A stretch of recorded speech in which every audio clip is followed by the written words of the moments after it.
Hello, I'm Alex Mansfield, the host of Manny Talks Shooting, and welcome to another episode. This is the shooting podcast where I talk to individuals all across the shooting industry.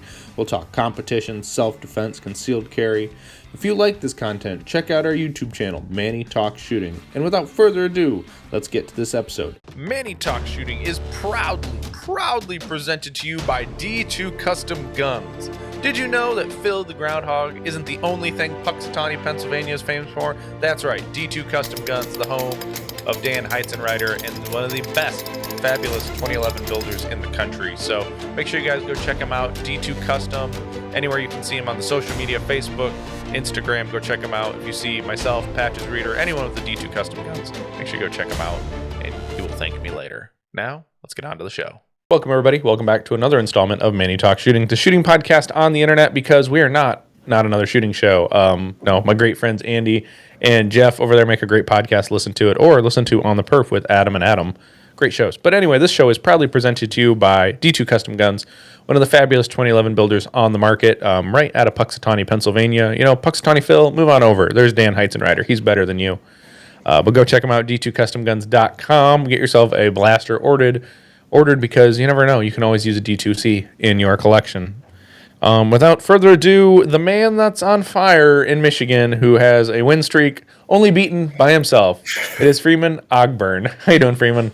I'm good, man. How's it going? It's going pretty good. I think I might leave it at that. We might talk about it later. I don't know. Yeah, I will talk about it if you want to, but it's a painful thing to fucking think about every time I bring it up. So yeah, well, we can talk about it if you want. It's like a bad scab. It's like it's not super. It's not like you just skinned your knee. Yeah. It's like it's starting to heal and it kind of still sucks, but yeah. Just we'll throw it in the rear view. Well, maybe we'll talk about it later. But okay. You know, Freeman, you're telling me pre-show, you know, you listen to the podcast, which I appreciate because I appreciate everybody who listens to me ramble into a microphone or listen to somebody else talk on the show. But for people who don't know you, and probably a lot of them don't, but they will after this episode, who are you and how'd you get into shooting? So my name is Freeman. I've been shooting for maybe the past, probably about 2 years. So I think in May it'll be my full 2 years of actually competing.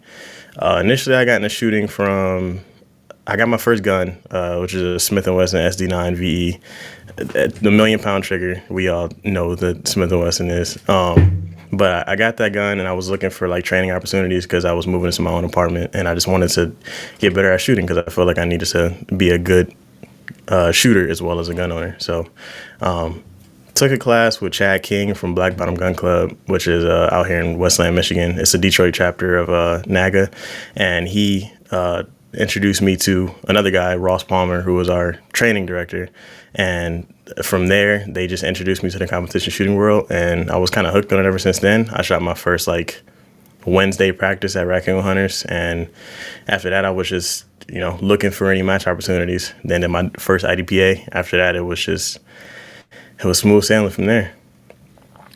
There you go. That's pretty impressive. So you which is the smart thing to do is you want to become a better user with your firearms. So you went out and seek some training in competition, which competition breeds greatness is one of the catchy catchphrases that everybody says, but it's honestly it's pretty true. I mean, it puts your skills to the test in a high stress scenario without actually causing any consequence. I mean, there's always consequences, but I mean, it's not like anything bad will happen to you. It may hurt your ego. I mean, that's about it. I definitely will say my first IDPA match, I was getting smacked on by 50, 60-year-olds, and I'm like, I don't know what I'm doing wrong. But now I understand that people just understood the game a lot better than I did at that time.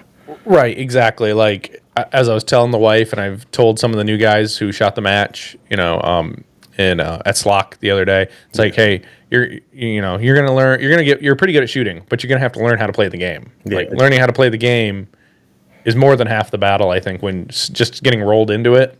Mm-hmm. Because alphas at the end of the day, only alphas at the end of the day is not going to help you win if you're 4 times the stage time. Exactly. But so, which I love when new people get into the sport. I'm not the best person to coach new people because I get my own little brain. I'm just like doing my thing. Yeah. Like I'm a sociable person, but when it comes to some things, like, or I'm on the range, I kind of just shut up and just like listen inside my own head and Which I haven't. this is why I bring other people to talk to new people. Yeah, I haven't been a good coach as well. Like I'm not a good coach. I'm always learning right now. So I'm kind of in a state where I'm just constantly learning things. And then if somebody asks me for my stage plan or something on the stage, I'm like, dude, I'm still trying to figure it out myself most of the time. So yeah, I'm definitely not in the training or the teaching part of this shooting yet. Mm-hmm. Yeah, exactly. It's like, or someone's like asking you your plan. I'm like, well, I know that part of the plan, but what about this? Like this array over here. What are you going to attack first? Are you coming in on this? You leaving on this? It's like, yeah, it all depends. But yeah, exactly. so when you came, so did you start? So you started competing with your Smith and Wesson. Mm-hmm. What'd you after you left the 1 million pound trigger? What'd you go to? So my second gun, there was a Palmetto State Armory deal on a dagger frame. Mm-hmm. So I bought a PSA dagger frame. And I think about a month or so later, I bought the slide for it. And I got a cheap dot on Amazon. That was just like a Zulisi Oak. Actually, the whole setup I carry that entire setup right now.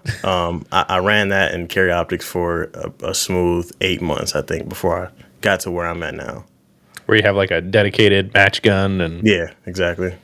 Yeah, I mean, as much as I say, yeah, go compete with what you carry. Mm-hmm. I almost like to take that back and be like, no, get a gun. Like, yes, have it be some similar manual arms, but it's also like have a gun that you can just kind of leave like on your dry fire table or in your match bag and be like, that's the gun. I don't have to worry about unloading it unless I'm at a match. Yeah, exactly. But like we've got like I know a couple people who are still shooting their carry gun, so they carry their gun to the range, they unload it at the unload table, and then they go put it in a bag. Yeah, there's a lot of like discrepancies on if people should be shooting their carry gun at matches or not. I think it's a great idea, honestly. I think you should allow people to do whatever the hell they want with their guns, but at the same time, it's like it is nice to probably have a separate gun that you feel like you can compete with at a very high level. And if you could do that with your carry gun too, that's even better, honestly. Yeah. Well, I'm almost thinking like from a maintenance standpoint, it's like I would think you'd kind of know the round, like as a competition guns, I know exactly how many rounds are, within probably 100 rounds, I know how many rounds are in it. Mm-hmm. Usually because I have to load ammo, so I know exactly. So it's like, okay, I know that there's at least 5,000 rounds through my D2 gun. There's probably about 12,000 rounds or 13,000 rounds on my first open gun. Yeah. Because I noted how much I loaded on them, and it's like, right. So I only load like 200 round increments, unless it's like for a major match, and I know it's going to be like pretty much every major. I take 500 rounds. Okay, but that's just me. Yeah, I buy whenever I can buy, and I literally like when people say round counts and stuff. I'm like, dude, is it bad that I don't know my round counts on almost anything that I shoot? I just kind of just take it to the range, and whatever I feel like shooting that day, I shoot it. So. Yeah, no, that's no problem. I mean, I was that way when I was shooting carry optics when it was simple. Yeah. It'd be like I could load a crap ton of ammo up and not really care about it. Right, exactly. But I mean, people who shoot their carry guns, it's an awesome thing. But I almost think like the match gun almost gets a little. You can kind of abuse it a little bit more than like a carry gun. I almost want my carry gun to be super pristine, just super oiled up, always ready to go, and not like Well, I mean, but it also the fuzzy lint from your belly button could definitely get in the striker and stop it from working. Yeah, right. Yeah, that 1 in a million chance of something like that happening. Or your dot's just covered in like skin, and it's like, really? Like, you've been sitting in a holster, but now you're all dirty. Right. But it's all good. So you're carrying the dagger. You're with your Amazon optic. Has the Amazon optic broke yet? No, it's actually. So the funny thing is, it's actually running pretty well. So I had an issue to where I thought my dot was like going out or going to shit on me. The battery's just dying. So I switched the battery out. The battery, it was just the issue. And then another thing was the dot was just getting very like blurry or like a flared. Like it wasn't like a crisp dot as it was when I first got it. And I learned that you just clean out the emitter, like the little small thing in the back that puts the dot on the glass. If you just clean that out, you're kind of good to go. So honestly, it's running perfectly fine. I keep looking because it's right next to me, but it's running perfectly fine, dude. Like it's crazy that I've been putting use in on this literally like $90 red dot, and it's been working for me. So that is pretty cool. I'm not gonna lie about that. It's like everyone says like this is the RMR or the SRO. But we have SRO at home. Yeah, right. Or the I don't know which meme's better, the one at home or the wish.com version memes. I don't know. I don't know, but this RMR that I have is definitely a Wish version of a Trijicon RMR. I will say that. Yeah. No, that's nothing wrong with that. Yeah. I don't know where was I going. I was going somewhere in Detroit. I think it was probably somewhere in Novi, because I think that's where Trigicon's based out of. And we were driving somewhere, or we were driving back from somewhere. I'm like, oh, look at the Trigicon building. Mm-hmm. I was just like, oh, random fact. Yeah, I didn't know that Trigicon or EOTech was in Michigan for the longest amount of time, but they're both here. So I would love to go and visit the facility at some point in time. I just never got around to doing it. You hit him up on Instagram and be like, do you know who I am? You should let me go into your facility. I met the Trigicon guys over at Uncoiled, and then I was talking to them about some people that they used to sponsor, or some people that they do sponsor, just trying to see if I can get my foot in the door somehow. But, it'll come. I'm not going to try to, push my way into a business yet. Right. So, you said you took some training and, started in IDPA. Do you still regularly take training classes, or since you've dived into competition, that's kind of been your training? So I took a lot of training classes my first year.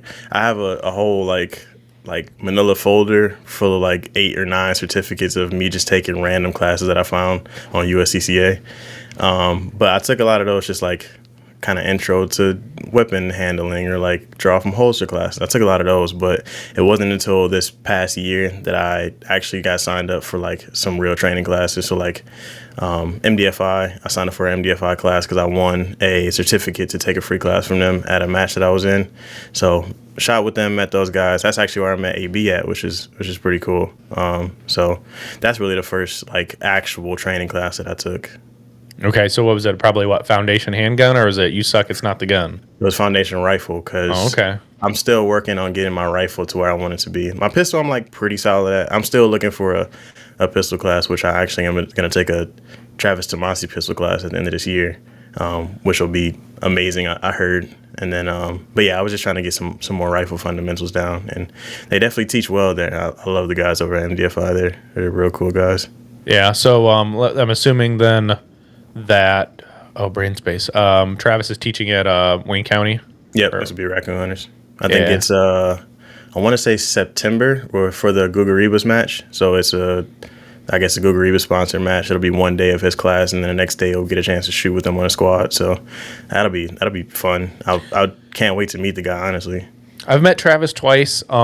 The first time I introduced myself. The second time, it was 2 years in a row at the Kentucky State match. Okay. First year was I introduced myself. The second year he came up to me and remembered my name. Nice. I think he still but my name's on my shirt still because it was my RO shirt. But he still remembered me from our conversation the year prior. One of the nicest guys in the shooting sports. Firm ass handshake, but definitely super nice. I believe it. Yeah. I fell into his YouTube videos as of recently, because I know he puts out a lot of just random tip videos, and I kind of binge watched a lot of his videos as of recently, because anything I can learn from that man before I get to his class, I'm gonna try to learn it. So. Well, yeah, and then he came out with they have a podcast now, or that he hosts a podcast now, which is super cool for MPA. It's can't remember what their podcast is called now, but Brain Space. But it's Travis is hosting. He's typically talking to the members of the team, which is super cool to listen to somebody who's been in the sport for a while, be able to help them articulate, and everyone on their team pretty much can articulate at a high level. I still gurgle around this microphone, but I had to make fun of my buddy Andrew Hyder, who's one of the plant manager or manufacturing manager. His first episode he did with Travis, it sounded like he was underwater with his crappy. I don't know if it was a crappy microphone on his computer or his webcam. I'm like, bro, spend the $40 on something. Yeah. You start because the problem is his wall. Mm-hmm. He took a picture outside, I think, of outside of his wall, literally machines running, and it's bro.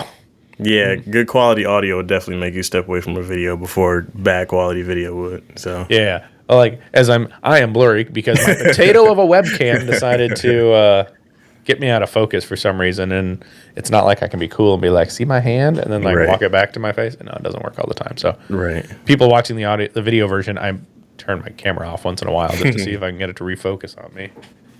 But beside the point, yes, but good audio quality is very important. My buddy Robert Wyatt of the Paracast always told me, no dead air. Try to keep the conversation going, because when you pause for so long, it's disinteresting. Yeah. Mind you, when I listen to a podcast, I listen at 2 times speed. So, yeah, I'm on 1.5 most of the time. So, I mean, that was from me and my habits of listening to 4-hour podcasts, different topics. And I'm like, I do not have I can't listen to 2 podcasts in a whole day at work. So I'll listen. I used to listen to it at 2 times speed, and I get it done twice as fast. But I can still retain most of the information. Yeah, exactly. But so that's cool. You're gonna take a Travis class at Raccoon Hunters. It's a nice facility. I don't mind the facility, other than like the rocks kind of suck. And no, what sucks more is the fault lines. The fault lines there are trash. You don't like the PVC pipe?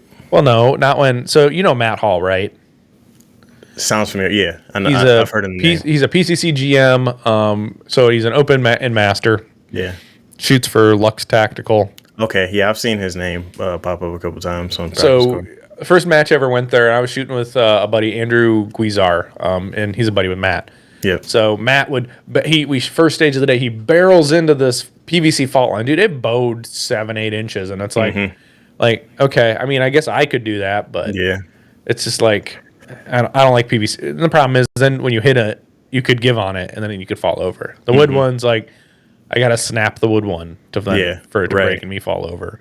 Yeah, that was the first club I've shot at, so that's kind of literally where I came from, was like the PVC pipe fault lines. And I kind of just dealt with it because that gravel is pretty unforgiving if you're trying to sprint and push hard to a position, because you're going to slide and you're going to probably knock the fault line and shit if you slide into the PVC pipe. Oh yeah, 100%. Yeah, it's definitely not the greatest range surface. It's definitely not the worst. But it's up there and meh. I mean, Roy and his team, they put on a pretty good match. For me, it's just a little too. It's not terribly far. It's about an hour and 20 minutes. It's the closest to me. It's probably like a 15-minute drive for me. So that's usually why I'm there every month. Well, yeah, exactly. As I was telling AB and Harrison today, it's like it's kind of hard to ask people to drive an hour and a half plus to a match. Or 2 hours plus when they can go to one that's 15 to 20 minutes from their house. Like, exactly. It's exactly why, even when we didn't have our match at Slock, I wouldn't go to Oakland County. Okay. Because it was like on the way other side of the city, and I'm just like, yeah, hour and 45, no thank you. That's how I felt going to BPSL my first time, because I don't drive out to Grand Rapids that much. Yeah. But it was, especially being at night too, it was like a night match, and I wasn't back home till like midnight. It was a fun match, but man, I can't stand these long drives now. I can't. Dude, I'm a passenger princess. Like, my wife, she loves driving. I'm just like, okay, I'll sit here. Yeah. My phone is the GPS, and it's jamming the music too, so the music pauses. In 200 miles, turn left. I'm like, okay. Dude, I'm out. Like, I'm comfy, man. Like, yeah. But so speaking of that, so you said Raccoon's typically where you normally shoot. What other matches do you normally try to hit? Because you don't just shoot USPSA, you shoot Outlaw 2-gun or 3-gun. Yeah. So my funny thing is, my second match after the IDPA match was a 3-gun match out at LCSA. So going from shooting just a pistol and a vest to shooting all 3 platforms at one time was a drinking from a fire hydrant, to say the least. So I did that. I wasn't the biggest fan of 3-gun because of, like I said, it was too much to deal with. So actually my first 2-gun match was Axe over in Bellevue, Michigan. So it's more of a tactical based match. It's kind of like IDPA with 2 guns. You got fault lines. They stress the importance of cover and concealment, and you can't, expose yourself to targets, or you get, penalties and stuff like that. So that was my first kind of intro into 2 guns. But after that, I kind of wanted something faster, like a USPSA kind of thing. So that's where the Outlaw matches came in at Livingston Gun Club. So only thing I don't like about Livingston, which I'm still trying to get them to change, is I want them to do a PCSL match there, because they have the ability to do it. They just run the Outlaw matches, and with Outlaw matches, they only do 2 hits on paper and the target's neutralized. They don't care about alphas or charlies or deltas. If it's 2 hits on paper, the target is neutralized, and I don't like that. I'm not the biggest fan of that, honestly. Yeah, well, in Livingston, I've shot a couple matches up there. Like the Ryan Rocks Charity Blast used to be held there, and they used to hold USPSA matches. But then when other matches came on the scene, their lack of innovation or lack of change kind of killed them when it comes to getting shooters.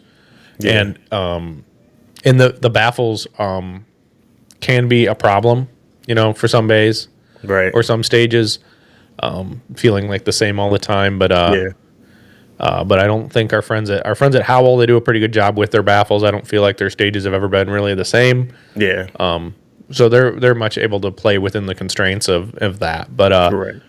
yeah, but I agree. 2 on Brown is kind of boring. I mean, unless like I can understand like it's a big 3-gun match, like a big major 3-gun match where it's like it's so much easier to score 2 on Brown because it's like, okay, that's neutralized. Oh, there's only one hit here, Mike. Penalty. But no, I definitely agree. Hit factor is the king of scoring systems. Yeah. But I do agree with you. I wish more. They should do PCSL. It might draw more people to come shoot their match. It's PCSL is definitely the way to go when it comes to like multi-gun. Yeah. At least in the 2-gun format. I don't know. I've never shot a multi-gun match or anything, but looking at Max's rule set for PCSL, it's pretty good. I think some clubs are looking at affiliation with the pistol side once that's ready, but it's kind of like open source still for a lot of clubs. But I've been talking to Max, and hopefully maybe after he gets back from the PCC World Shoot, he and I will sit down and have a conversation or a podcast. That's one guy I really want to meet. I don't understand how a man can, beat everyone in the PCC division every single year ever since it started. That's a feat that I'm still mind blown on. Because he's got the TISM that works for him. Like, and those fucking mean arm uppers just run too. I know it didn't matter what upper it was either, though. It's like every gun, yeah. But he loves tinkering. He's a tinkerer. Okay, and that's the thing that the mean arms has really done for him is been able to tinker with the gun while sticking with one platform. Because he went from an MPX, I think then he went to a Terran tactical gun like the AR-9. To then the JP, and now he's on the mean. Yeah. But I guess before Terran, his gun was like a Brecky custom gun, and then he got involved with Terran and JP, and then God, brain fart. Oh, mean arms. So I mean, that's the cool thing is that people go to him to talk about rifles. He's probably one of the best rifle shooters in the world. Yeah. Not just 9mm PCC, but in the world of rifles. So. But video games probably definitely helped him, and being probably a TISM boy, a high-functioning TISM guy. I mean, we all got our own TISMs, but like, and listening to people talk about Max, like my buddy David Riddle did a podcast with Jason Wood from Targets USA, and he talks a little bit about Max, and Max is like, no, I don't want to be on the phone. I don't want to be on a phone call for very long. I want to just text you because I can have 5 conversations at once while texting, one person. Right. So which I can totally understand, like. And sometimes people get on the phone and just like they take forever. But yeah, right. But no, and I've heard of Axe, the Axe matches over in Bellevue. It's not too far from me. It's about a 30-minute drive. I've said like, oh man, I should go roll up in there one of these days and go shoot one of their matches. And then everyone who says that, it's like, you'd be too good. You would get penalized for being too good. Yeah, it's definitely a learning curve. It's one of those learning curve matches. I feel like if you come out for your first time, this is one of those matches where I can confidently say if you come out for your first time at Axe, you will not win the match. Like it's just one of those things where you have to know the game. It goes back to that. You need to know the game of what we're doing to understand like how to play the game and how to win the match.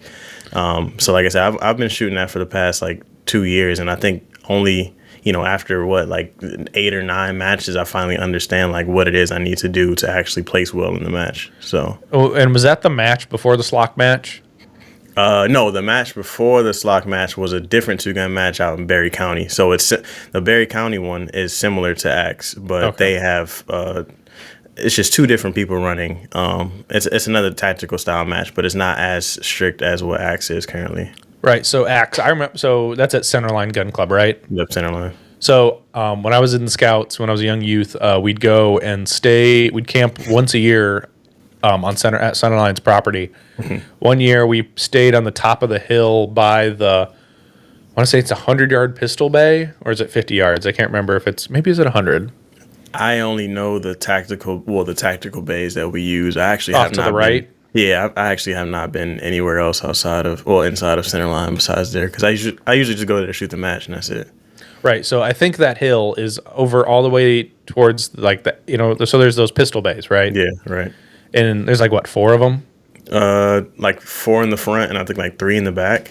Oh, so they added some then. Okay. Yeah, some in the far back. So the 4 in the front, there's that really wide deep bay, right? Yep. So there was a little hill off to like right past it, like behind it, but so it technically could be like uprange of the bay. Yeah, right. We'd camp up there with our stuff, and we would see. And one time we had to go pick up hulls over on the shotgun side, so then we could go shoot like a round of skeet. Yeah. But no, I love that place. It's one of my favorite things I did ever in scouting, and especially there. It was a full moon or almost full moon while we were there, and with that, we would always play a game called flashlight tag, aka don't turn on your flashlight, just go hide in the dark.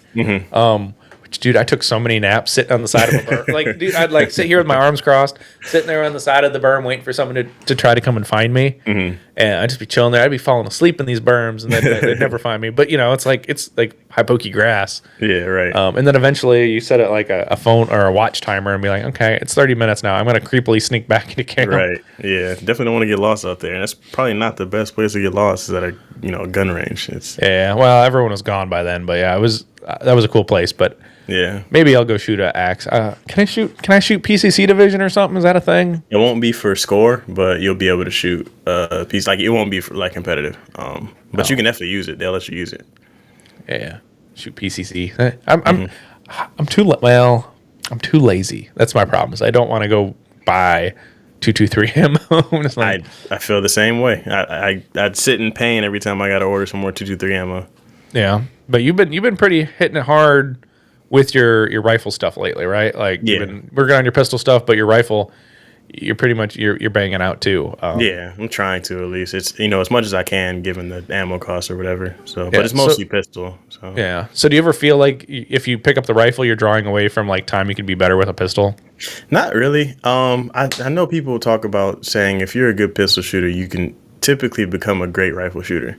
So I spend a lot of time on the pistol platform because obviously I carry a pistol every day, and it's something I'm passionate about, especially in the sport of USPSA.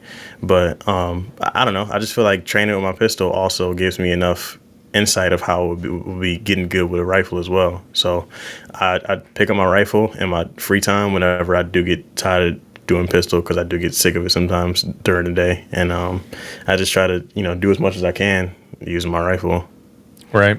My only biggest thing, and it's something I've noticed with picking up the PCC a little bit, it's so different than transitioning with like a pistol, right? Yeah. You can move your eyes and your head, but the problem with the rifle is like you got to move your whole head, and then like the whole gun moves with you. Yeah. I mean, especially because you're trying to keep the mount on the gun, and it's like, or learning to transitions a little differently. It's not like you can just kind of rotate the upper body a little bit more. It's like, nope, you got to use all your legs and get the rifle going. Which is actually funny because me and a friend of mine, Doug, was actually just working some dry fire on rifle, and we were talking about that, why transitioning with rifle. It's a lot different than pistol because you can't just take your head off the. You have to take your head off the gun before you can, move your eyes, and you won't be connected to the gun as much. But I feel like, with me shooting rifle, I want to get into PCC, but I kind of got to fulfill this TISM goal that I have with this carry optic stuff right now before I hop into PCC. Well, all you got to do is buy a mean arms upper, and you can use your regular rifle lower. Yeah, that's the plan. But let me borrow $1,500 real fast, and I'll shit. I ain't got no $1,500. I give it to you. I don't even have it to give it to you. That's literally the only thing holding me back from doing it. It's just like, I don't want to go any other route. I don't want to go a cheaper route and get like a $600 upper from PSA. I'll just save for what's being literally used in the highest level of competition right now, which is that mean arms upper. Mm-hmm. Yeah, and right before the mean arms took off, everyone jumped to the JP real quick. Yeah. But I'm using a Da Vinci build that I built with members of Team Da Vinci. They were like, just buy these parts, you'll be happy. And it's like, okay, I like that answer because I'm not one to tinker. Like, it's weird as an open shooter. I don't tinker with my gun. Like my gun is set up. My load is like, this is the builder told me this is the recommended load. Please, use this or do something else. But it gave me a good stepping point. I know if I come to a major match and I have way more ammo than my buddy Patch's reader, I got to hand it to him because we use the same ammo. So it's just like, I've always told him, like, so last year at Area 5, he was really low on ammo. So I told him, he's like, "Do you got ammo?" He's like, "What'd you load it at?" "To this length with this much powder." "Cool. If I'm low, I'm going to find you." I'm like, okay. And I took care of him pretty well. So he didn't end up needing it, but I was still there for my homie. Mm-hmm. This camera's just not working with you. I know, right? Like it's more irritating to me. Like, I mean, hardly anyone watches the video version anyway. They just listen to it, but it's still bothering me. Yeah. To look at myself really blurry. Yeah. But we'll survive. So we talked about rifle and stuff. So you tell me, where did your content creation journey really like start? What made you want to start being like a content creator? I can't really like pinpoint a specific moment to where it started, but I think I just started uploading match footage like to my YouTube. And then actually I will say this. So when I started getting into guns, I think like everybody else that was also interested in getting good with guns or just learning about the platform of, pistol or rifle, I just deep dove into any YouTube channel that I seen content on. So I think the first channel I got into, I was a T-Rex Arms baby. I was like a diehard T-Rex Arms fan. I was watching so many of those Lucas videos of him just running around the range with his pistol and the SCAR and stuff like that. So I got into that, and I think from there I just kind of like deep dove into YouTube and said, I think, watching these videos of people doing all this shooting and teaching about guns and stuff like that, I kind of want to put my content out there and see, what can come from it at some point in time. So I started doing that. I was just uploading to my Instagram, and then, a match video every now and then. And then I saw Mason Lane do a breakdown video of one of his matches, and I was like, that's a pretty cool idea. I'll do a breakdown of my first USPSA match, which I did horribly on, and I want to delete that video every single day I see it on there, but it's up there still. So you and everybody else. Dude, yeah. What's funny, Manny? I actually deep dove into a lot of your older YouTube videos when you were shooting the Glock 17, or you were doing the review on the Glock 17, and I'd watched a lot of those old videos of yours. I didn't realize you were, on it for so long, as long as you were. Yeah, dude. Like I came into the sport with a Glock 17. Started with a Tim Herron class in a competition, really, and it was like, it kind of grew. It's a cool thing. Like I did it, and as soon as I started shooting with open shooters, like dedicated open shooters, I'm like, I want one of those. Yeah. I mean, but as I've said many times on my show or other shows, like I got into this sport, or I was into the sport, or got into it, and then got really hooked when I saw the TV show Top Shot. No. Oh, the series. Yeah, the Hot Shot series. Hot Shots on YouTube. Yeah. Season 1's kind of poo. Season 2, 3, and 4, fantastic. You didn't like the arrow, the crossbow, or no? Nothing against Casey Eusebio, but Casey Eusebio was not the guy to follow as a main USPSA guy. A killer shooter, but just wasn't his thing, right? Yeah. Max Michelle, Jerry Michalik, and Clint Upchurch, fantastic. Yeah. And then you kind of got a little bit of Lena, but the story that they were able to tell throughout the show was fantastic, especially following Max for the Triple Crown or the World Shoot. Fantastic. Like I think we've even sent messages back and forth about that, because I don't think it was you. I'd have to check our DMs. I don't think it was me either. I don't know. Maybe I don't know. I think I'm gonna see people. Hold on. Maybe a little bit of silence. I gotta see if we. I don't know if I maybe. I'll fill the void. Yeah, Hot Shots was. I didn't know about Hot Shots, obviously, since I wasn't into guns back then. Oh, we talk about it? We did. I was like, I've watched the series. You must have put it on your story, and I said, I've watched this about the series about 10 times, just randomly. It's like, yep. Yeah, since I wasn't in shooting back then, when I actually got into it and saw all the, footage of Jerry, and like I said, you could say Lena and Max, I was just like, I was hooked on that. I think I watched that at least like 3 or 4 times while just sitting at my desk at work, just having it on the side playing. So that's my hard thing. Like I'll have something playing at work, and I'm just like, ooh, watching. Then I'm like, oh no, I should be listening. Yeah, right. But I want to watch it. But that's my biggest problem. Like that's why I'm like podcast. Like I'm an audio guy. Like if I don't have a visual to watch, it makes it so much easier. But no. So the carry optics. As soon as I got the open gun, the carry optics gun got kicked to the wayside. I even sold one of them to a buddy. And it's funny. My carry optics gun has no dot on it right now. My wife scavenged it. I think I put it on one of my wife's carry optics guns. Well, it's really her limited optics gun. It's a Legion, a carry Legion, which is the shorter slide with a threaded barrel on it. It's kind of weird, but it's cool. Okay. So she's got one of that. She's got an RMR on a Masada.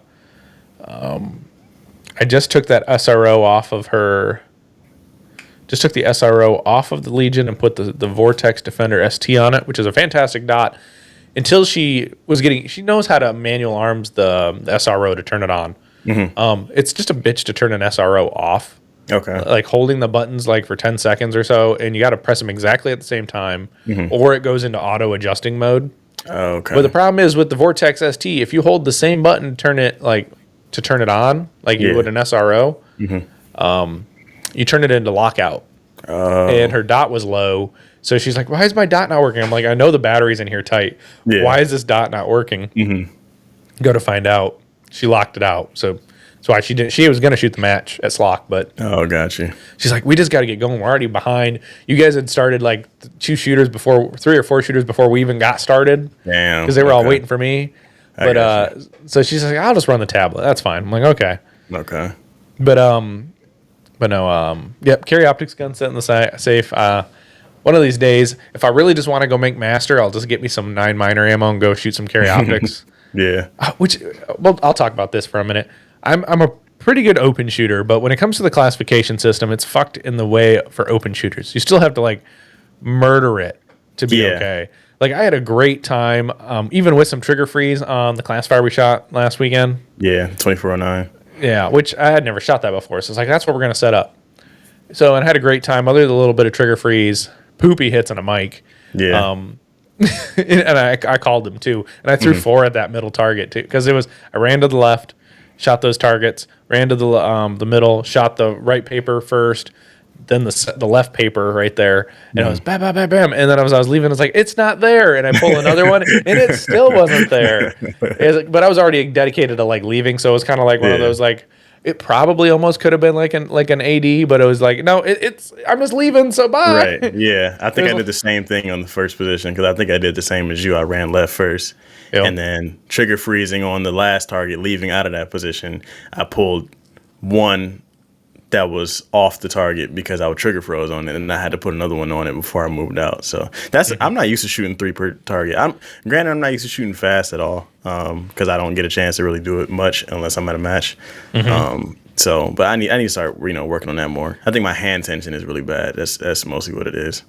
Yeah, and then it was just like it was a bad stage after that. The time was great. I was happy with the time, but it was just like, oh, this sucks. Yeah. But even like shooting, like I can shoot classifiers at match pace, right? That do me pretty well in a match. Yeah. You go look it up at the classification system and it's like C class. I'm like, are you kidding me? Dude, yeah. It's just like, and then you see the same runner, a slightly better run from like a carry optics guy. It's like, it's a master. I'm like, go fuck yourselves. Dude, yeah. Like, open runs. I think I accidentally put in like an open run before, like my hit factor on open run. I'm like, dude, how does anybody on an open gun do any of this stuff? And they get major match bumps. Yeah, I'm about to say, then you got to sit down and actually watch somebody do it. You're like, oh, that's doable. Like somebody's actually done this before. Right. And it's almost kind of like I need to, and something I've been working on in my training is speed mode shooting. Yeah. Because like AB and I were doing some practice about a couple weeks ago, right before we left for Ohio. And it was just like we shot like dedicated target, but we were shooting at 20 yards, and I was just like sub 20 splits. I'm like, I'm forcing myself to shoot sooner on these targets because I could get into the dedicated of like seeing lots of sights. And it's not that I lose time, but it's definitely like I could be faster than my competition. Yeah. So I could be always competing with Skylar Davis on time. Yeah. But I got to be shooting sooner and seeing less. So I told myself, all these targets are pretty much at 20 yards, different levels of like hard cover or no shoots on them. I'm like, okay, whap, whap, whap, whap, whap, whap, whap. Just like, let's push it. Like, yeah, right. And then I was just telling AB, I'm like, oh, that one was a mic. I pulled that one off over the shoulder. So I was seeing it. It's just always getting it to connect a little bit in practice too. And it's like, I don't practice as much as I want. AB definitely tries to practice more than I do. And I'm just like, eh. Yeah, shot calling is a skill in itself. It hadn't really all clicked with me until this year, honestly, watching some Brantley videos, and none of that really clicked with me until just, like I said, this summer, or after this indoor season. Everything that I thought about shooting I thought I knew about shooting was wrong. Like I went through that, was it Dunning-Kruger, I think what it is? You think you know a lot of shit and you actually don't. I had that moment like at the beginning of the season, like, oh wait, I actually don't know pretty much anything what I'm doing. So, it's somewhat working out for me now. So I'm, doing as well as I can. Well, it's funny you mentioned Brantley, and you mentioned Vortex. I'm not Vortex. T-Rex arms. Yeah. So I've got green lights. I've got a green LED over here, bulb in there, and I've got my green LED sign. I'm like, does it remind you of work? And he's like, yes. Yeah, Brantley's a dude, man. I would love to meet that guy at some point in time. That's really who got me into the content stuff. Going back to the content idea, because I think I've watched every fucking Brantley video on YouTube that I can, even like his training videos of him doing drills and stuff like that. I watched all of those. Yeah, I'm thinking either bringing Brantley Merriam up next year at SLOC or... Right, because he started teaching. Yeah, he started teaching. Harrison wants to bring him, so I'm either thinking we can bring him up or bring Donovan Moore up from Illinois. You gotta tell him to bring Lucas with him so I can wear my flannel and my skinny jeans too. And your he doesn't wear a trucker hat. He wears it's a T-Rex hat. That's got the brim like this. Thank you for checking out another episode of Manny Talks Shooting. I greatly appreciate it. And if you could do me a favor, please go patronize our partners when you are available. We have always, as the title sponsor, D2 Custom Guns. We've got Outdoor Dynamics, Make Stuff Better, 2 Alpha Apparel, Range Panda, Laugh and Load, Hunters HD Gold, and Southern Bobby Q. Now, thank you. Let's get on with this episode. Dude, my dad used to do, my dad would take a hat and be like, "Arr," and then rubber band it, or I don't know if you eat broccoli or have broccoli in your house, but the purple rubber band that goes around the broccoli, he'd be taking those and be like, the hat's not molded right. Or like, the coffee mug trick too. You put it in the coffee mug and just let it sit for hours on end. Yep. Or like a slight bend, but not too much. Yeah, this is a factory bend. I might have tweaked it a little bit, but my head. I don't know about you. You got a lot more hair than I do, but my head's big. Yeah, my head's huge. Hats don't fit. Snapbacks do. I like my snapbacks. Well, actually, this is not a snapback. I think this is a. Oh yeah, this is a Richardson 112. Okay. Like the gold standard of freaking hats. Gotcha. But just because they breathe well. But back to content creation. So you started uploading your match videos and doing some videos on YouTube. Lately it seems like. And at least what I've noticed, because I think more of your stuff has been popping up in my feed.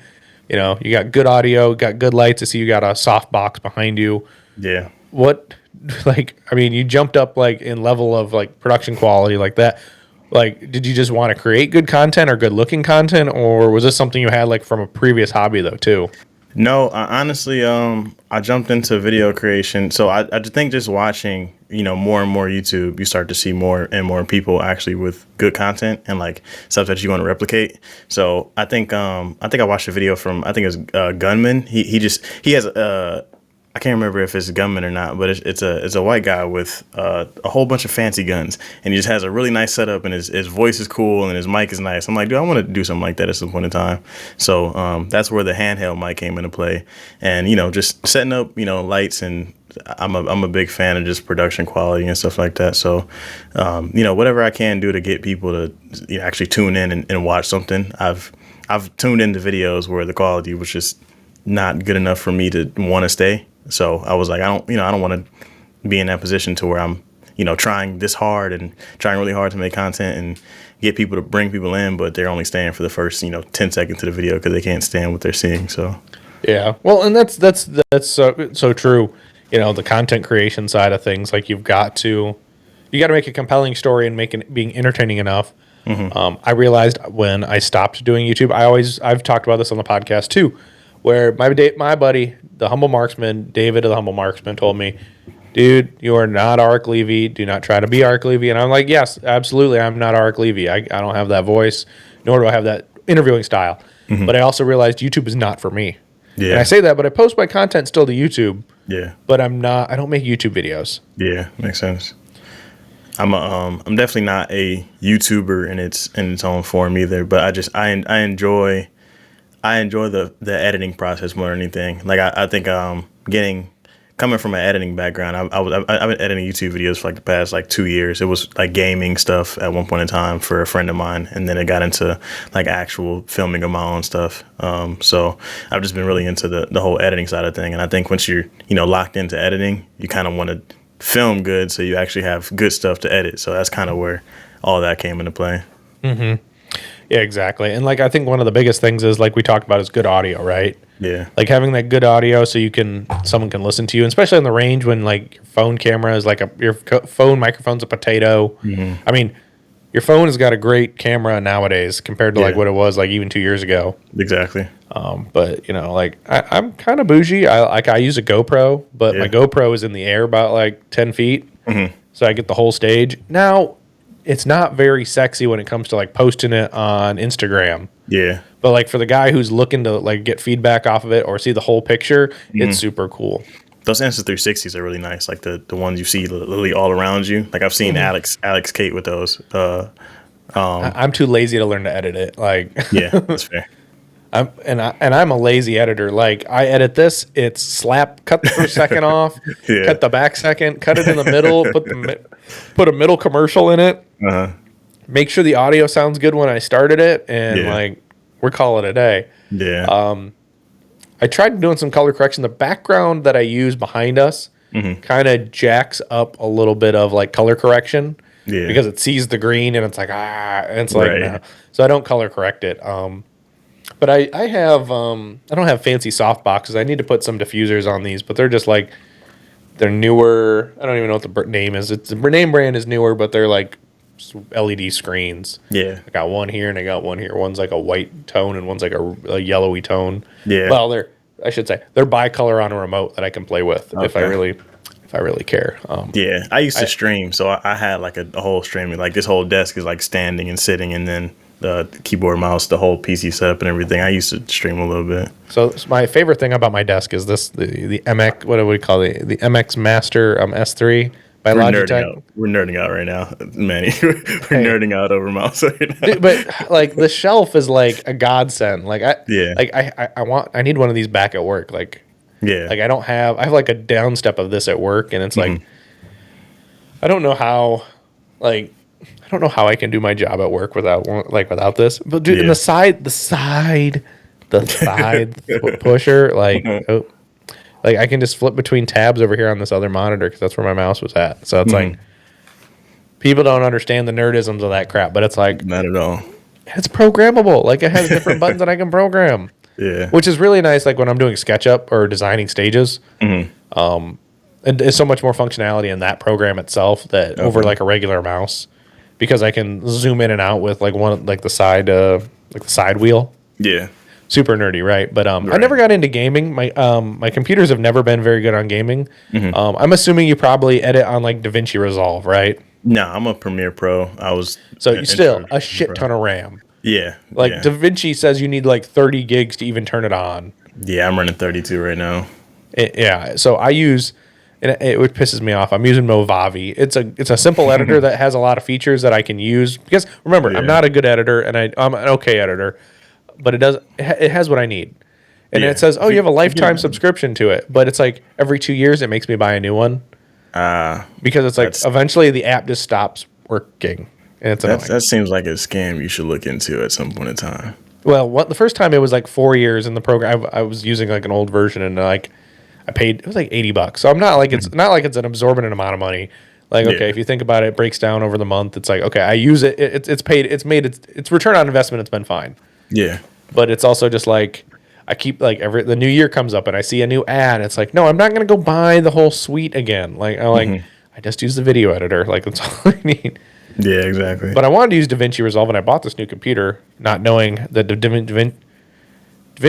Remember, I had a bootleg computer that had like Windows 7 on it for a long ass time. Like it was an XP based computer. Then I booted into Windows set. Like somebody had a copy or a pirate of Windows 7.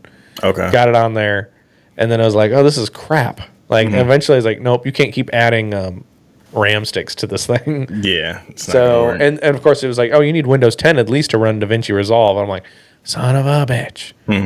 So then I didn't have enough RAM when I bought this computer, and because it's not a gaming computer, it's just I would call it consumer plus. Like, it's got enough better than just your basic computer setup. Yeah, but it's not going to cost me an arm and a leg. Understood. My buddy keeps trying to talk me into getting into a MacBook Mini.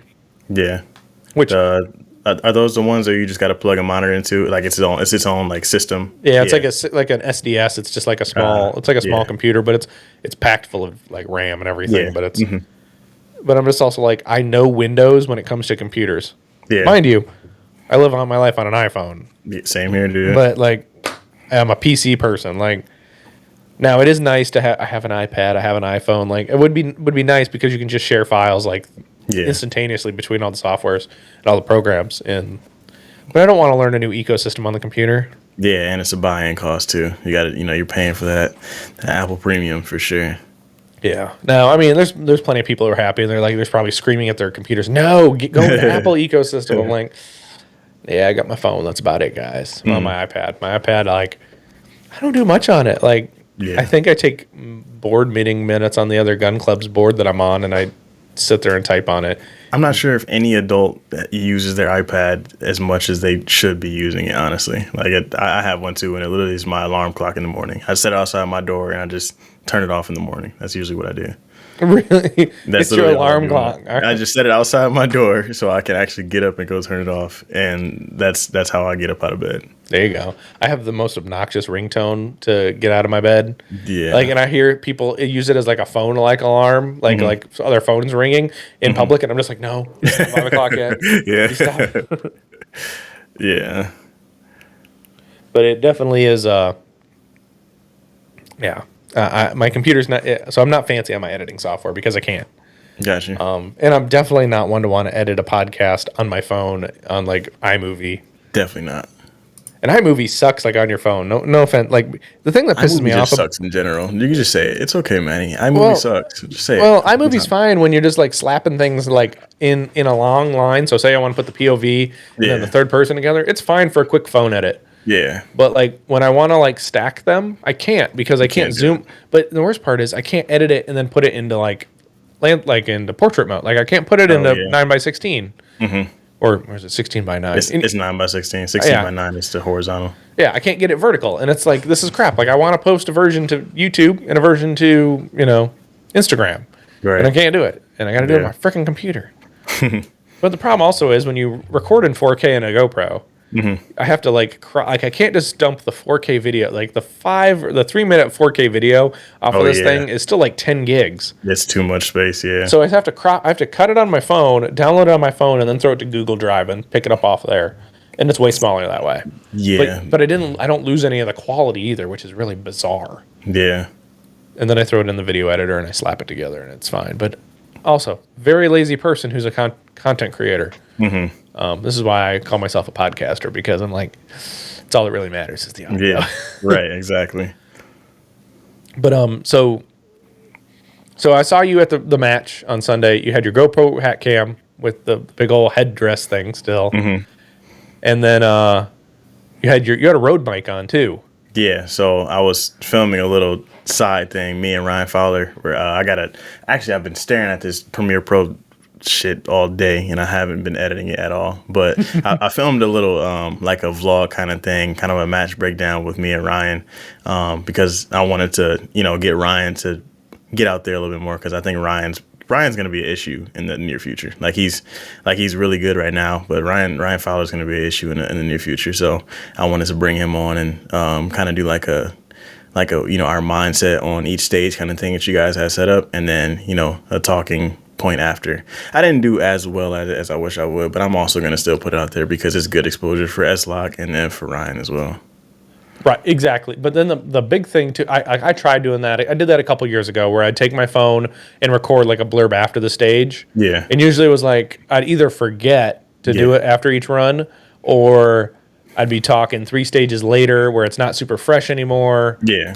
And it's just like, it wasn't the best. Or I still a lot when I even do little recordings of videos. It drives me insane. Or you felt cringe after you got done shooting the stage and didn't want to talk about the stage right after. That was the thing that was holding me back. I just feel like it's cringe for me to just sit there and be like, so yeah, guys, the way I felt about this stage was actually pretty, like, I still can't like do that on the spot. I still have problems with doing content on the spot, which I need to get out of.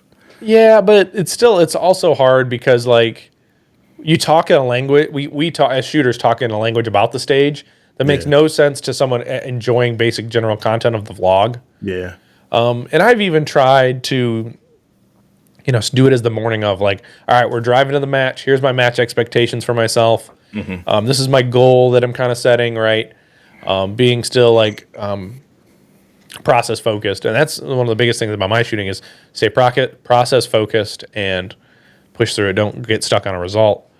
But the thing is, like doing the vlog all day, it kind of keeps you. It almost puts you in a result, but at least me, it kept me almost in a results focused mind because I still wanted to put content, like do content on it. Yeah, but it didn't really help. I mean, it was interesting because people liked it because my buddy worked the trigger. I don't know if you ever saw any of his YouTube videos when he was still really doing YouTube videos.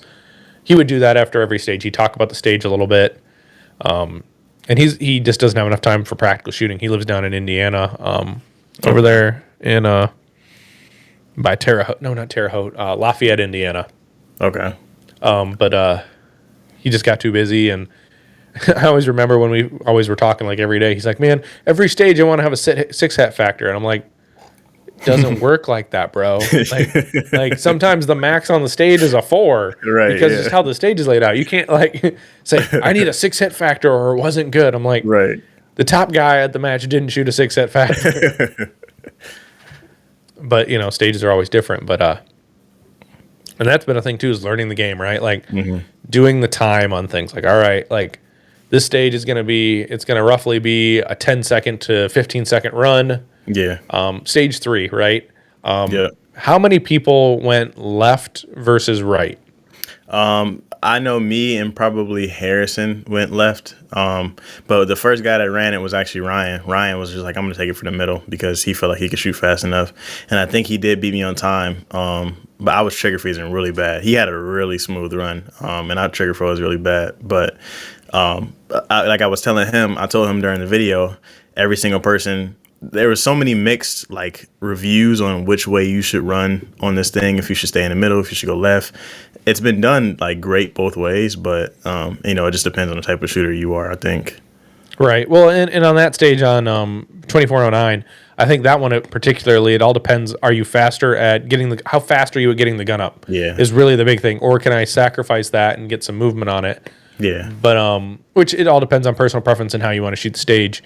Now that classifiers they count if they count no matter what. Like my percentage is going to drop into B class like territory because of shooting poop. Luckily they're at the top of my record, so they're the low ones on my record, so my good scores kind of stay. Yeah. I think the next classifier I shoot, if I don't shoot a good one, my score definitely will go down. Makes sense. But stage 3, the one where you had like a start stick. And you could either run all the way to the left and shoot. Oh, okay. Like the half moon. I'd almost call it a half moon stage. Now, how many people went which way? Yeah, so I can't really recall each person, but I know most of the people went to the right first. So I went to the left because I felt like I can get that one target and kind of fall out of position, and then like what's the name of the word I'm looking for? I know I can move that stage a lot better if I went to the left first, but most people went to the right. Yeah, I went left as well. I didn't see the advantage of going all the way to the right first. I felt because I wanted to advance on everything. I didn't like the fact that I had to retreat coming. I agree. But I also looked at it going to the left first always. Yeah. Like I was just like, okay, come over here.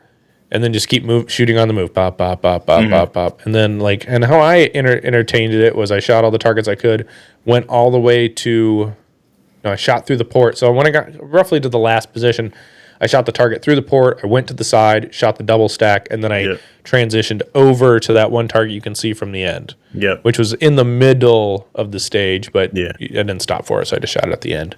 Yeah, that seemed like the best way to do it. I tried to do it that exact same way, but I did something stupid. But you go ahead and keep on talking what you were talking about. No, but yeah, there's different ways, and I see Ryan shoot it. For example, he goes all the way to right. He forgot his round count or something, and had to do a reload, which cost him a shit ton of time. Yeah, but I didn't see the advantage of backing up at all to then shoot one more target. So makes sense.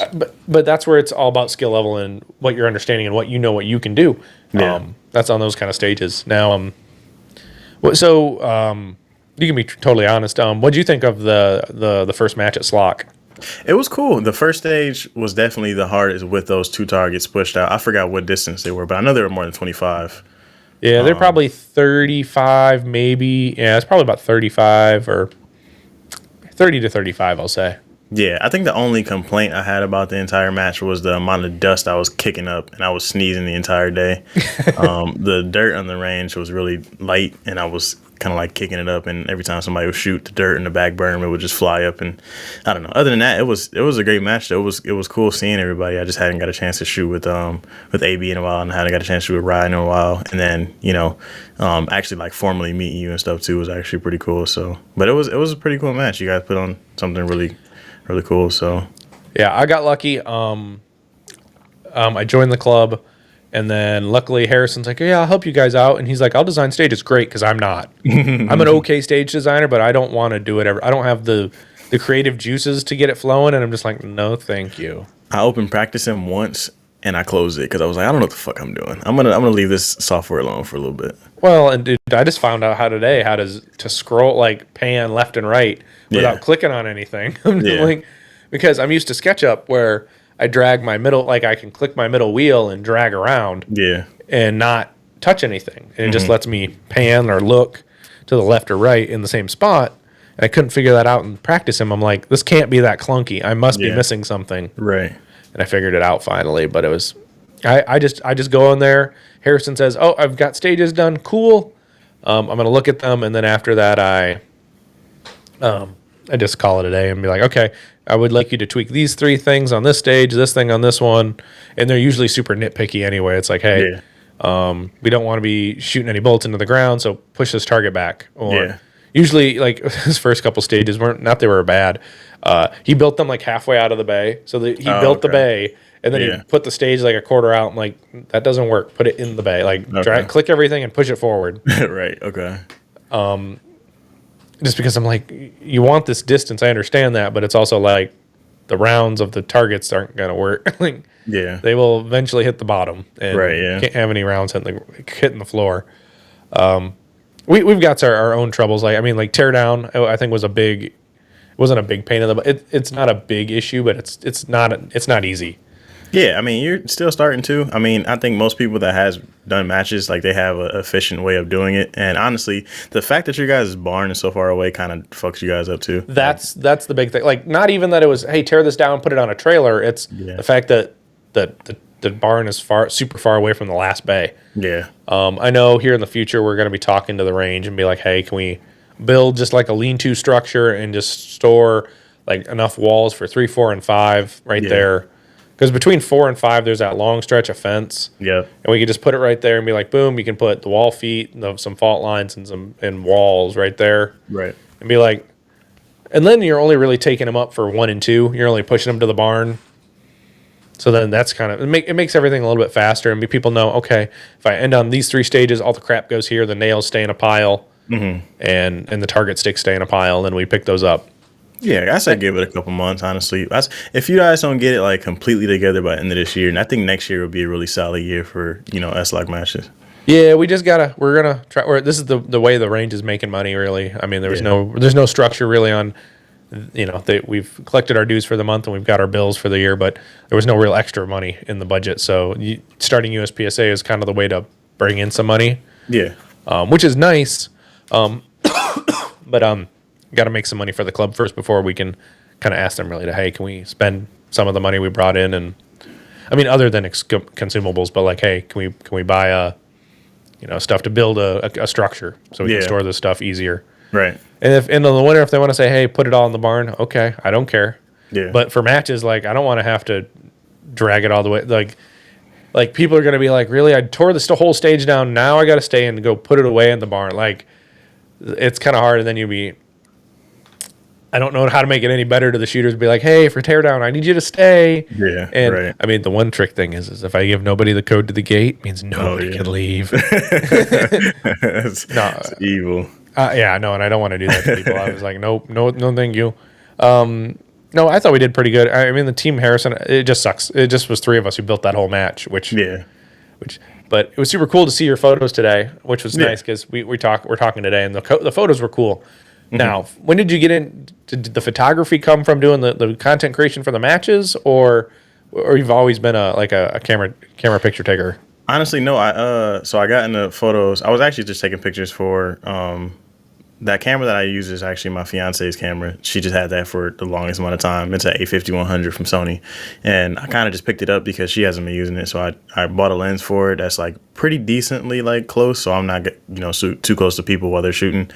But the idea honestly just came from like me trying to get myself out there. I've been trying to build like a photo portfolio, and I've been wanting just to, shoot for all the guys. And, I think everybody appreciates a good photo of themselves shooting, because not everybody get a chance to get, nice photos and nice videos of each other. And I felt like it was just a cool thing to do. So anybody that, I was cool with or just wanted to have pictures of themselves while I wasn't doing anything on the range, I would just get the camera out and just snap some action photos. And I've been enjoying it. I like the art behind it. I like, capturing just the moments of, if they're not shooting, just moments of joy, or like, early match or setup or whatever. Just try to capture things that look cool. So I never really was big into photo or video until as of, like I said, this past year. But yeah. No, and that's cool too. Like, everyone finds like a niche hobby inside of a hobby, right? Like practical shooting started the podcast hobby, right? Yeah.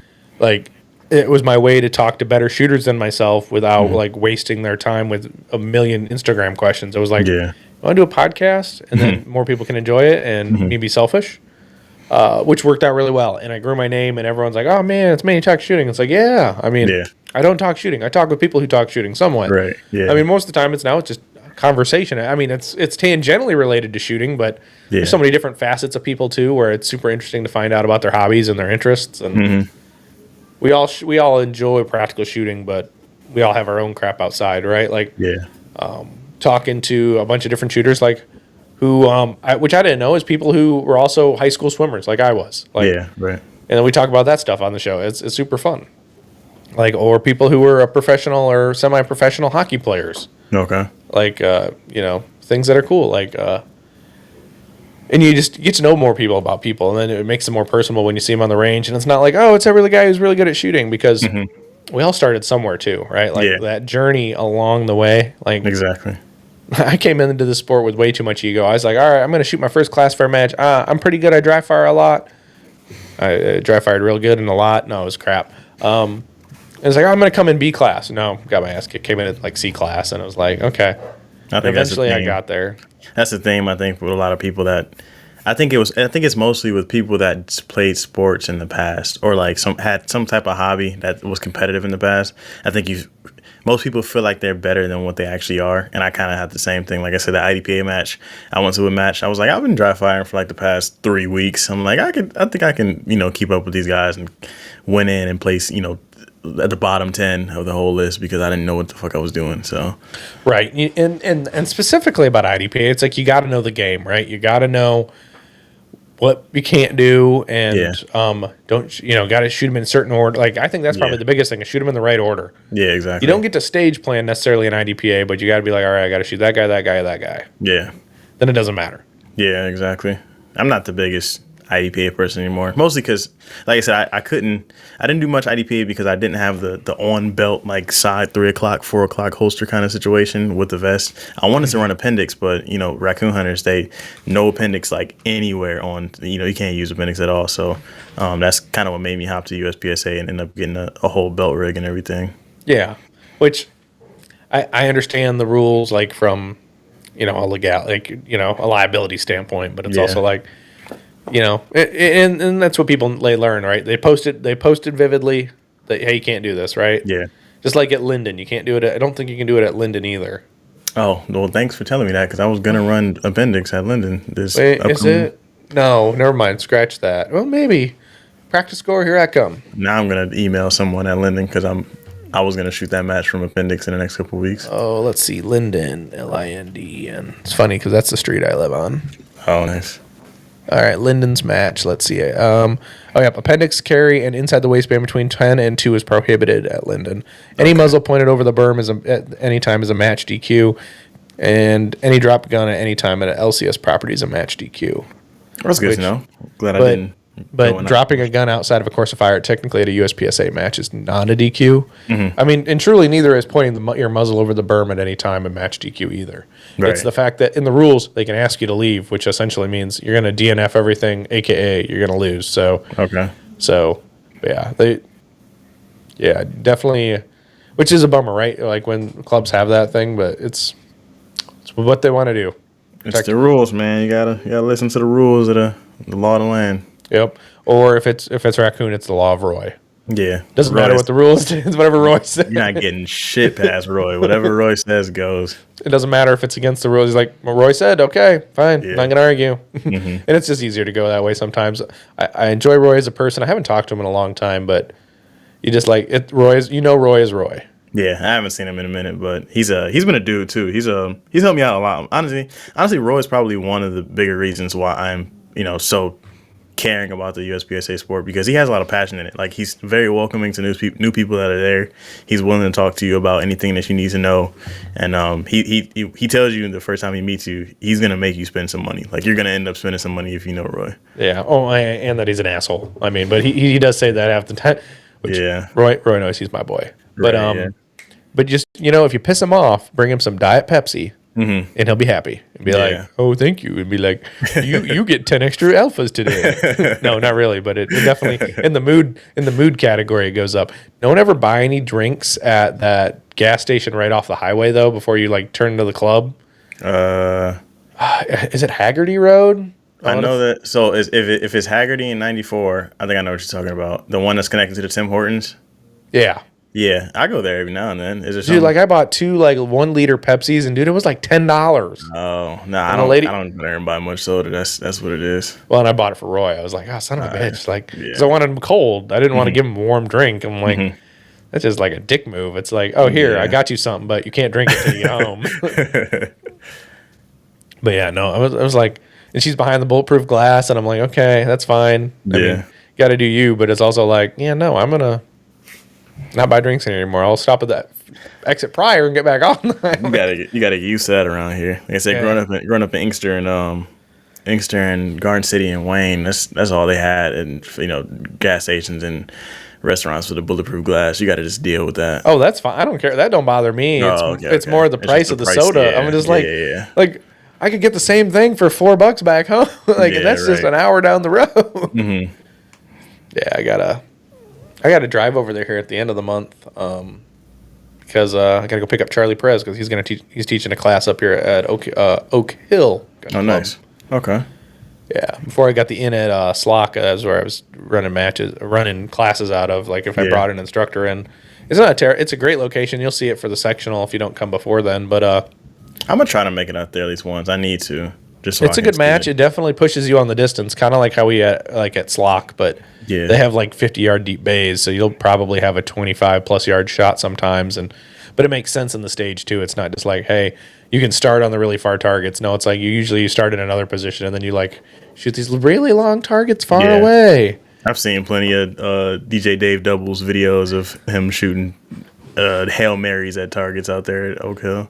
Yeah, well, and which is more funny is like you'll notice he won't post if he doesn't have a stage win, he doesn't post it on Instagram or the Reels, but he'll post a whole match video and it's in there. But the stage wins definitely are the ones that go to the gram. Yeah, right. No, Skylar's a dog. He's a good homie. He's what they call him in the group he's a big dog, and it's like I like the guys in the group chat, and sometimes I'm just like, guys, like you're nut riding a little bit too hard today. Like, have some own thoughts. Like, I like you all, but it's like everyone's like, what do you all shoot? Shadow 2s now. You started with a Glock. You started with a Canic. You had a Sig. Shadow 2s. I'm like, individuality, guys. And I'll be shooting my Glock for the foreseeable future. Yeah, have you ever thought about going to metal mags or just the regular ones? I honestly just run the OEMs with some shield extensions, some shield arms extensions. That's literally it. Yeah, well, who was it? Oh, Kevin. Kevin was on my squad, and he had some of the Metgar Glock mags in his Glock, and I was like, which is funny. The first match we had like a practice match or a club members intro to USPSA thing. Yeah, Kevin was shooting inside the waistband appendix, which was fine, and he's like. And I'm like, holy crap, Kevin, you have an outside the waistband rig? He's like, no, I bought this just for this. I'm like, that's dedication there, boy. Yeah, but I noticed I noticed he had some Metgar mags. I forgot to ask him about them though. Yeah, I never got into the Metgar ones. Can you use the Metgar ones with the plastic mag catch? I don't know if he swapped out the mag catch, but it's kind of cool that you can get Metgar metal Glock mags. Okay. Well, I guess I'll have to. I know that you could probably use those in that new staccato, right? That P4. Yeah, yeah. Okay. I know you can use those in those. Yeah, which is pretty cool. I'm not gonna lie. I'm not gonna. I have so many 2011 mags nowadays. It makes no sense for me to get it. Yeah. But I don't know. Like I said, I'm so far into the Glock platform that's another reason why I shoot Glock is that, going back to Brantley. I literally bought my 47 because he was shooting a 17 and I couldn't find a 17 Gen 5 MOS. I was like, let me get a 47. I'm gonna just run the shit out of that one.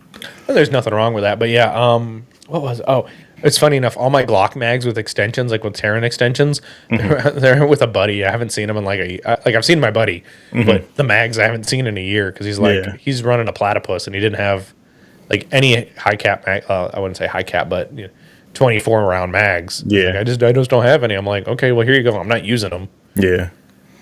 So every time I call him or I text him on the phone, I'm like, how are my magazines doing? Oh, they're running good. I'm like, okay, at least you didn't lose them.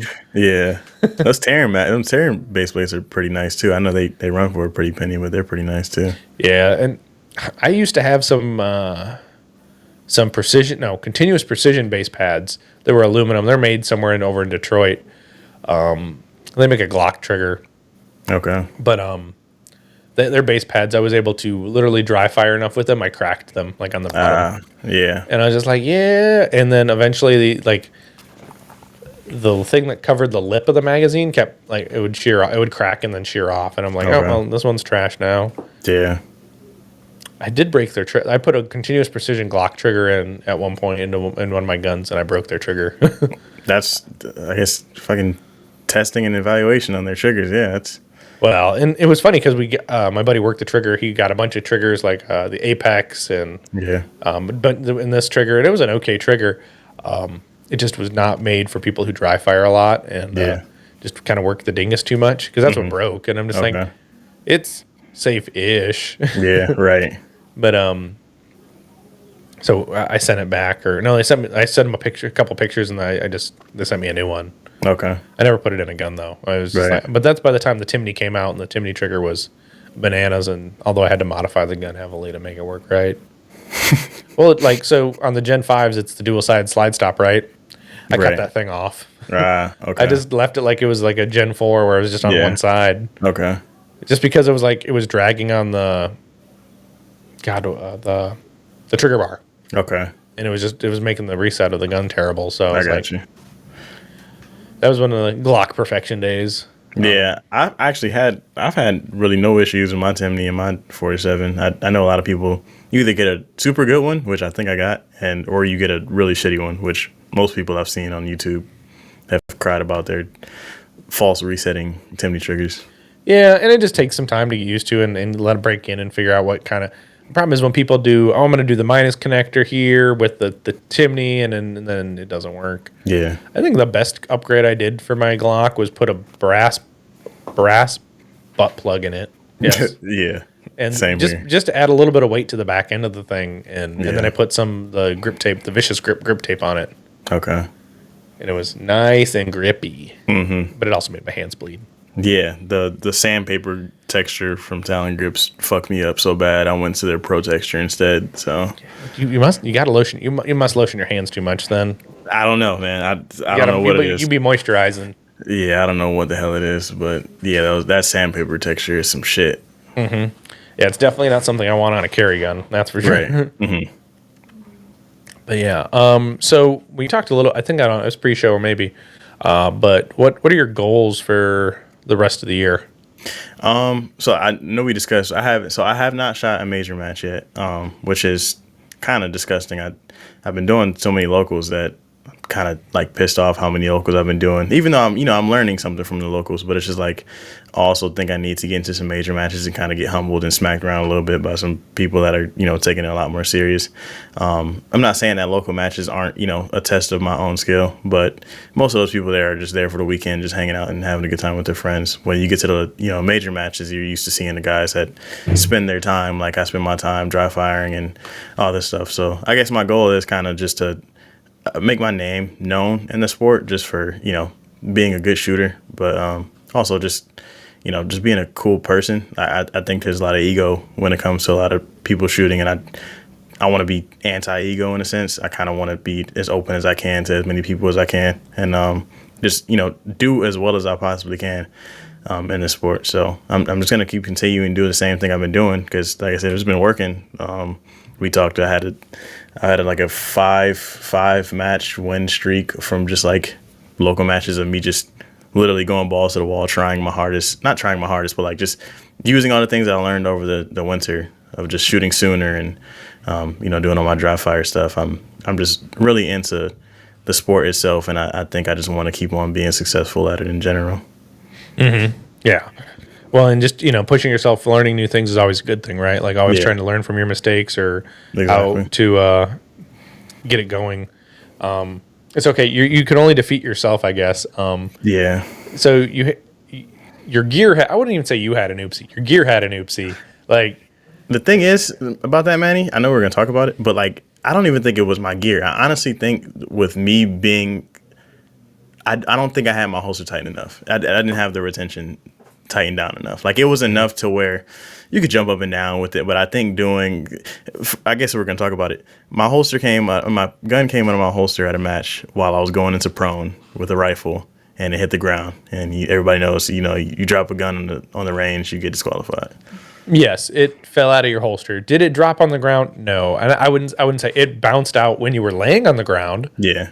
Which was probably the best thing. I mean, it was just like, oh, it happened. Okay. Yeah. It's not like it fell not like you ran and yeeted it 20 yards forward and then it like actually like inertia smack on something. Mm-hmm. It was just like you plopped down to prone and it was like bloop.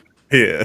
Like, oh. Now, was that your first stage, your second stage, or did you? That was stage number 3. That was third stage of 5 stages of the match. So I had 2 more to go, and I would have been done for the day. Oh, so I mean, at least you got some shooting in, but yeah. But it was also at a match that was 2 hours and like 10 minutes away. So it was just like, damn, I just drove 2 hours and 10 minutes, and I don't even have anything to show for it. Yeah, you should have gone and got yourself some Dairy Queen. Dude, yeah, I went to Culver's after, and I had the meanest chicken sandwich of my life. Like a crispy chicken sandwich? Yeah, it was a crispy chicken sandwich. Dude, they're pretty fire. I like the spicy one from time to time. I think I did get the spicy one that day. The spicy's pretty good. My wife, she likes doing the pretzel balls. Instead of the fries, she'll get the pretzel balls. I do cheese curds. I'm a curd type of fella. I mix it up. Like, I'll rotate. Like, if I always got curds, it gets kind of boring because they never give me marinara. They always give me ranch. At the window, I'm like, do not forget my barbecue sauce and my marinara sauce. If they do, I go back in with an attitude. Yeah, well, it's even worse because they take you go pull forward and then they bring you your food. Mm-hmm. Yeah. Yeah. So I mean, you had a gear miss oopsie, but it wasn't. I wouldn't say it was an unsafe. Unsafe action. There's the thing of like, okay, you muzzled yourself or broke the 180 and pointed the gun at something. It's not like one of those. Like that's like you time out on you. No, he was just like, oh, it's on the ground. Oopsie. Yeah. When he called it too, it was something about me going into prone and hearing the sound that my holster was making. When he called stop, I'm like, my gun probably came in my holster, didn't it? And I look back, I'm like, no fucking way that just happened. Yeah. So did you clear the rifle out first then, and then deal with the handgun or what? Yeah. So we ended up setting my rifle down. I think just because it was like right in that same area, and nobody was in front of me, obviously. So we just set it in a safe direction and made sure everybody was out the way in case whatever went to happen. And RO cleared my pistol, and then we cleared my rifle right after. Yeah. So did you leave right after that, or did you stick around and at least pace for the rest of the match? I stayed for a couple more people to take some pictures. I took pictures of that match as well. But I ended up having to I left a little bit early to go to not just guns. I had to get my barrel looked at because I was having keyholing issues too, I think. This rifle has been a mess to deal with. I got a lot of things going on with it, so I'm still working on that. Yeah. At least you're getting it looked at instead of being like, it's good enough. Yeah, no, I can't have that happen, especially with I got a PCSL match coming, I think, in October in Fort Wayne that I want to shoot, and I really want to do well at that. I think I can do well at that. So, yeah, that's good. Riley puts on a good match for the PCSL stuff, so that'll be a good match down there at Fort Wayne. Yeah, Van Sky talks about him a lot, and I'm just like, I gotta get out there at least once. Yeah, he's a good dude too. He's a little spat. He's been shooting pistol lately, and I think his brain's a little messed up. Yeah, that Taurus. He's looking to get that Taurus endorsement sometime soon. I'm like, yeah, fucking push for it, dude. I'm like, but I know that PCC is calling your name because he's a beast with that PCC. If he has a PCC that runs. Right. I remember the last video I kind of made towards him. Mm-hmm. It's like I said I almost have a PCC you can borrow that'll run because I don't know if he cobbled that last one together, and it's like it was running great until this happened, and it's like, bro, you got to get a rifle that runs. It's just like a pistol. If it doesn't run, you got to get it. You got to make it run. Keep it running. I think his barrel's definitely homemade comped. Like he did some shit to that barrel that I have no clue what he did. But when he does run it, he runs the hell out of it. Him and his partner Curry, Austin Curry, they run the hell out of their PCC. So yeah, Austin's a good dude too. I haven't seen. I saw him at Buckeye, but haven't talked to him in a minute. But yeah, I've yet to meet him. I'll meet him sometime soon. Yeah, man, it's that's you meet it's finally cool to meet the faces that you meet on social media and stuff, and that's always the fun part about it. Yeah, I don't fan out over people, but I think the day that I meet like Rakaza will probably be like a crazy day, or just hand him some food, it'll be fine. Yeah, or like I said, Tomasi or Rakaza or Max Michelle, like those guys. Yeah, I'm just like they seem like mythical creatures right now, and I'm just like, well, I'll see them at some point in time, hopefully. So speaking of that, right? So let me pull this up. I got it in an email. Let me pull it. Max Michelle is coming to teach a class. It was like the most bizarre place, right? Mm-hmm. Where is it? Larry Curtis. I don't know who Larry Curtis is. He has my email. Mm-hmm. I don't know how. But so Lone Cedar Trading Center is hosting Bob Vogel this weekend, and then Max Michelle in August. I'm like, how the hell did he get Max Michelle to leave like the South? I'm just like, I don't even know who he like. I don't know. Oh, I do know Larry Curtis. I remember Larry Curtis. I know who he is now. He's a PCC guy. And he worked a match for me, and he's a super cool dude. I think the last time is he broke his foot back in 2023. Like he worked one match and he broke his foot, and then he couldn't work the next one because he broke his foot. Yeah. So I remember this. The name I remember now, and the face. See, and I was like, why did this guy have my email? Mm-hmm. But yeah, so yeah, Max Michelle's coming up, which I don't know how he convinced Max Michelle to come up here and teach. Yeah. I think those guys, the veterans, but also like some of the newer guys, I'm like, you guys don't seem real. Like Siler, I want to meet Siler one day. That'll be really cool. I'm going to be very fortunate. I get to meet him twice in August. Nice. Once at Area 5 and then once at IPSC Nationals. So I want to shoot Area 5 so fucking bad. I just can't. I can't afford the trip for one, and I can't afford the actual match itself. So I'm like, I have to sit this one out. Yeah. Now, if you ever get time, they do something called, they probably won't do it for Area 5, but they do a thing called a cleanup match where you can shoot the match. Like they leave most of the stages up from a big major, and they shoot it the next month. So you get kind of like a redemption match or a cleanup match. Okay. So those, if you can convince a buddy to go down to Columbus with you, especially when they're at their matches at Marengo, yeah, you can convince a buddy to go down with you. It makes it worth the trip because you're like, oh man, this is a good stage from a major match. Yeah. And they might just have changed the target by, we didn't put this no shoot back up because no one wants to replace it every squad. Yeah, right. Yeah, I'll get out there eventually. Like I said, I got Michigan sectional for my first level 2, and then I got I signed up on a whim at Indiana sectional, so that should be pretty cool. Yeah, that should be a good match. I've shot down at Chesterton a couple times in my time, so they run a good solid match. Okay, they just got to get some new props. They got some old props they need to replace, like their swinger. Their swinger's fast on the first prez, and then it's like, it's like. But anywho, so Freeman, man, dude, this has been a blast. I really appreciate the conversation and you coming out to our first match at SLOC. But if people want to get a hold of you, they want to talk more about their shooting journey or yours or the media stuff, where's a good place for them to get a hold of you? So my Instagram, I'm usually on every day. It's TwoFreeOG, TWOFREEOG. That's usually on Instagram. Like I said, I post my match videos, post whatever educational content I can. I do like a dry fire series every Friday. I post a new video every Friday of just what I'm doing dry fire that day. And then I'm on YouTube as well as at FreeOG. So that's my YouTube. I do like I said, post my match footage, but I also do some kind of, just anything I can think of that'll be good to go on YouTube, trying to make a pretty decent living on YouTube at some point in time. So I got to post whatever I can at this point. Mm-hmm. Yeah, and it's really cool to see the content and all that stuff. So, guys, if you want to see more of Freeman, go follow his Instagram and his YouTube. I'll have it linked to the podcast, so you can follow him that way. Man, Freeman, bro, thank you for hanging out and chilling with me and having a good conversation tonight. And I can't wait to see where you come. And we'll have to have you back on, obviously. But I can't believe where you've already been so far and where you're going. So yeah, for sure. I'm excited. I'm hoping to get my name out there. Like I said, start getting around with more people and stuff like that too. I just want to meet as many people as I can and get involved with as many organizations as I can in the sport. And I'm just looking around for things that people that can trust me and stuff like that too. So.